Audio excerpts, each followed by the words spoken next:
Now, what's interesting about Robert Ballard's experience with the Titanic was that on his very first dive, he came in right over the place where history had long been buried beneath miles of black water. For years, we've seen Hollywood's glossy renditions of the Titanic, romance, tragedy, heroism, but there's one version of the story we've never seen until now. This version doesn't come from filmmakers or novelists. It was from a man who was dying and whose confession could destroy legends once believed invincible. Ballard made history in 1985 and became an international hero when he found the wreck of the Titanic, bringing an end to speculation over decades. For him, it had been a dream come true, to sit comfortably in a submersible, looking out at hundreds of miles under the sea, face to face at last with history's most ghostly shipwreck. But for decades subsequent to that revelation, Ballard said nothing about what he actually discovered. He allowed the myth to breathe and let the world believe in a glossy story. Now, with his health declining and time short, he confessed that the wreck uncovered darker things of greed and arrogance and even possibly conspiracy. His admission, low-key but compelling, risked repeopling the Titanic's history forever. For 40 years, Ballard had been the ghost hunter beneath the waves. He had witnessed more of the ocean's mysteries than any man alive. But something about the Titanic haunted him more than anything, something more than its majesty of bow or relics strewn across the seafloor. It was a secret he would eventually disclose that had its origins deep in his childhood and the improbable start of his sea madness. Ballard was raised in Kansas during the 1940s, where there were seemingly endless fields that extended as far as the eye could see, and the sea was found only in books and on screen.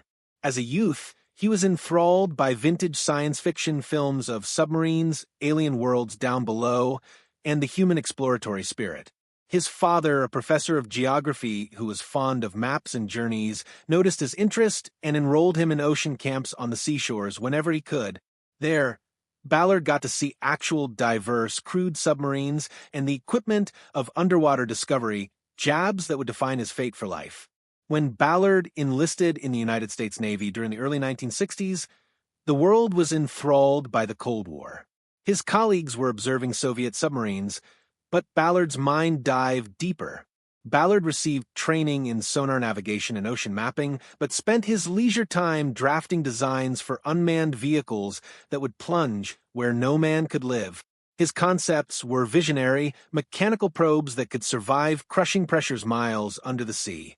There were few in the Navy who called him a dreamer, but even dreamers were useful when technology could transform dreams into instruments of power.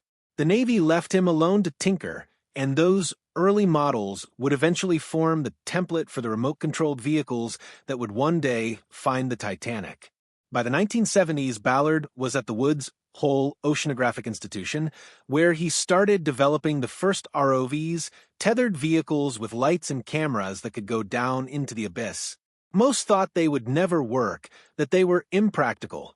But Ballard's perseverance was rewarded when his devices produced the first photos of hydrothermal vents, ecosystems that survived in the dark, unseen by science.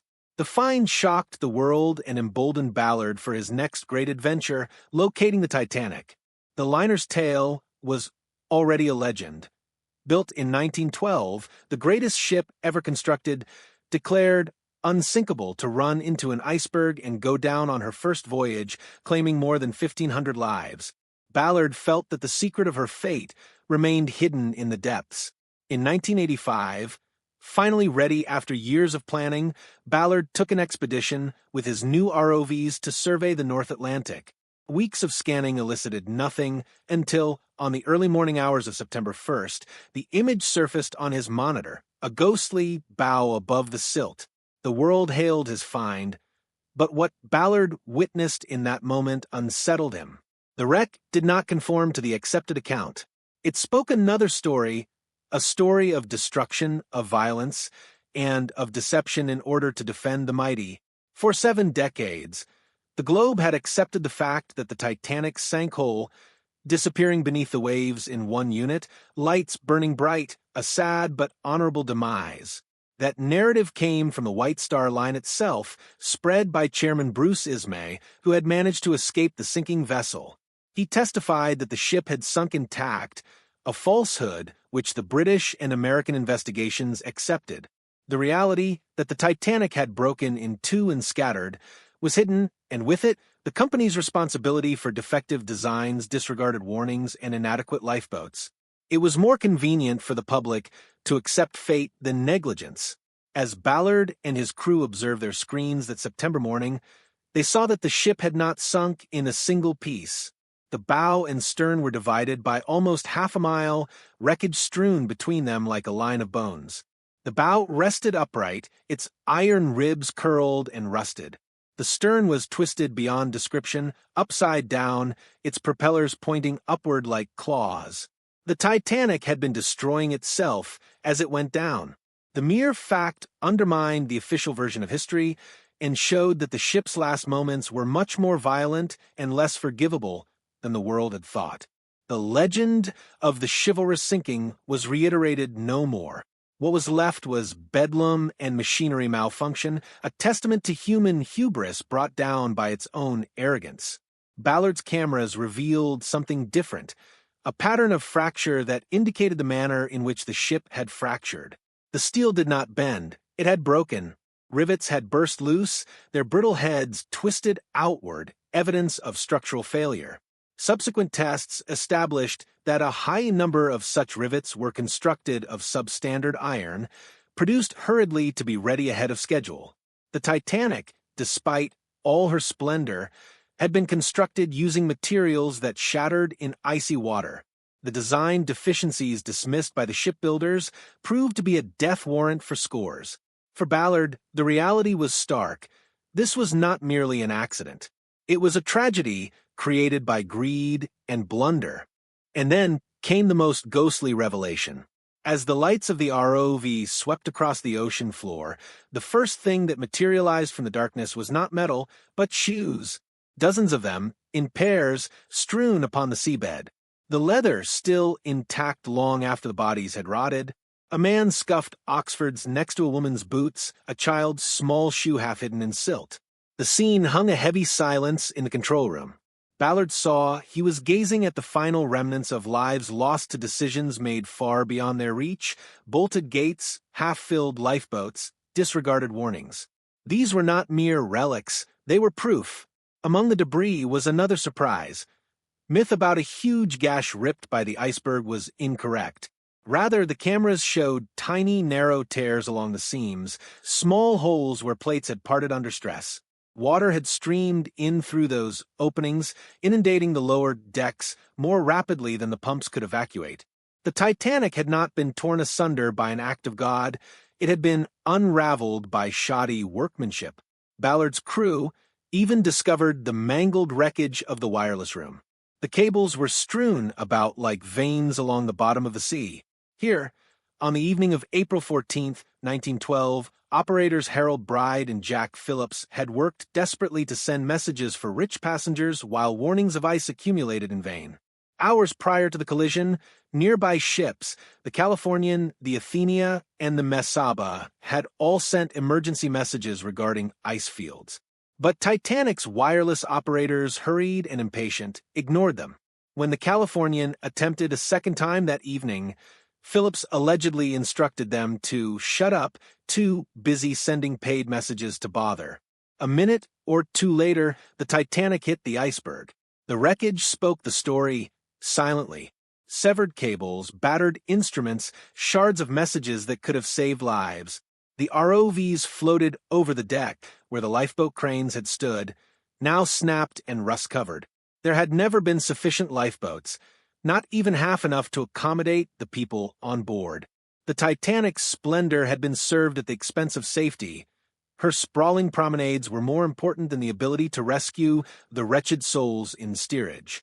It was this sort of hubris, Ballard understood, that had sent the ship to its doom before it ever sailed from port. But the most contentious disclosure of all involved something Ballard was never supposed to discuss: the covert mission under the Titanic. Few had realized that his 1985 voyage had been partly sponsored by the U.S. Navy, and the real purpose was not declassified.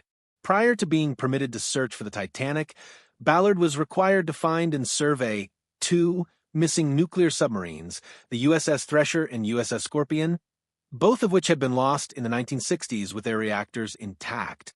The Navy wished to evaluate the wrecks discreetly before the Soviets would discover them. Only once he'd finished that work was Ballard given time to search for the Titanic. The Titanic, essentially, had been the cover-up. For years, this was kept underground. Ballard himself later acknowledged that the involvement of the Navy limited what he could tell the public. There were missing logs, inexplicable gaps in film, and classified reports. There were rumors that he may have discovered more than the Titanic, perhaps proof that contradicted the established history or something the Navy did not want out. Conspiracy theorists even went as far as saying the ship on the ocean floor could not be the Titanic, but her sister ship, Olympic. Ballard refuted those allegations, but he never completely put an end to the mystery of those lost days. What specifically had he seen that he could not reveal? Even the footage shown to the world in 1985 was selectively edited. Ballard subsequently admitted that the footage had been screened and edited prior to public exhibition. Frames were edited out completely, reportedly because they showed construction defects that would reignite lawsuits against the shipbuilders or embarrass historic British shipyards' reputations. The Titanic was no longer just a tragedy. It had become an industry of nostalgia, pride, and profit. Revealing the truth would have involved destroying not only myths, but legacies. Decades later, as Ballard's health weakened, he started to speak more candidly. He informed co-workers that the wreck didn't simply unveil a tragic accident. It revealed a cover-up that had stood for more than a century. The widespread debris, the ruptured rivets, the fragile steel, all indicated a ship that was never actually seaworthy. He argued that cost savings, lower quality materials, and hasty construction condemned the Titanic far earlier than she ever encountered the iceberg. Scans of the wreck taken in recent years vindicated much of what he had suspected for so long. Steel plates warped with impurities, and rivets used to bind them together had cracked like glass in the chilly Atlantic. Computer simulation demonstrated that the iceberg collision produced a series of tiny breaks, not one big tearing apart, and seawater pouring in through them sealed the ship's doom. Ballard's last sentences to his team were eerie. "If you call it an accident," he whispered faintly, "you let them off the hook." This was constructed to fail, and individuals lost their lives as a consequence. His admission was not just scientific, it was ethical. He had dedicated his existence to the pursuit of truth in the depths, and during his last few years, he understood that truth was sinister than he'd previously envisioned. The Titanic had been marketed to humanity as an achievement of human brilliance, but was brought down by the vanity of humans. Its myth had been honed by governments and corporations who would rather have a story of tragedy than one of guilt. Ballard's terminal confession shredded that fiction.